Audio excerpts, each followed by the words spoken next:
The human brain is the integration and command center for the human nervous system.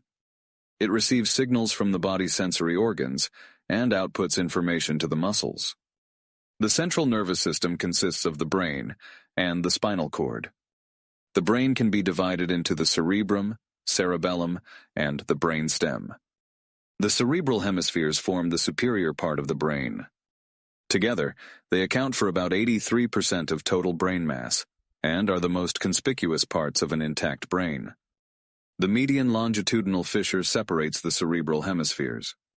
Another large fissure, the transverse cerebral fissure, separates the cerebral hemispheres from the cerebellum below. Several sulci divide each hemisphere into 5 lobes: frontal, parietal, temporal, occipital, and insula. The insula is buried deep within the lateral sulcus and forms part of its floor. The insula is covered by portions of the temporal, parietal, and frontal lobes.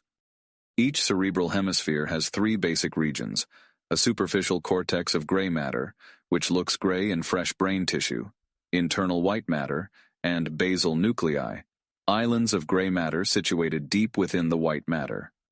The cerebral cortex is the executive suite of the nervous system where the conscious mind is found.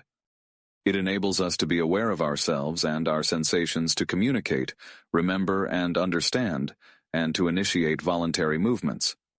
In general, the right hemisphere receives sensations from and controls movements of the left side of the body, and vice versa. The cerebellum contains as many neurons as the cerebrum. It is the movement control center where there are extensive connections with the cerebrum and the spinal cord. The left side controls the movements of the left side of the body, and vice versa. The brain stem forms the stalk from which the cerebral hemispheres and cerebellum sprout. It consists of the medulla oblongata, pons, and midbrain. The brainstem is a complex nexus of fibers and cells that in part serves to relay information from the cerebrum to the spinal cord and cerebellum, and vice versa. It is also the site where vital functions such as breathing, consciousness, and body temperature are regulated.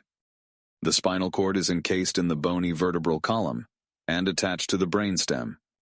It is the major conduit of information from the skin, joints, and muscles of the body to the brain, and vice versa. It communicates with the body via spinal nerves, which are part of the peripheral nervous system. The dorsal, or afferent root contains axons that bring information into the spinal cord, while the ventral, or efferent root contains axons carrying information away from the spinal cord. The central nervous system is protected by meninges.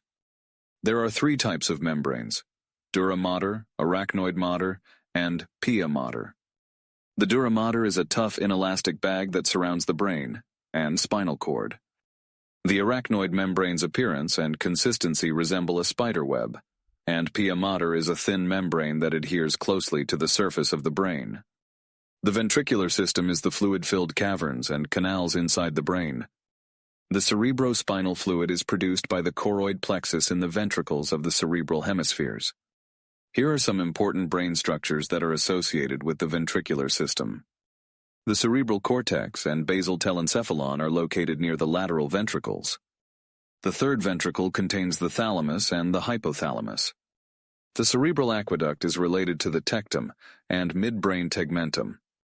The fourth ventricle is related to the cerebellum, pons, and medulla.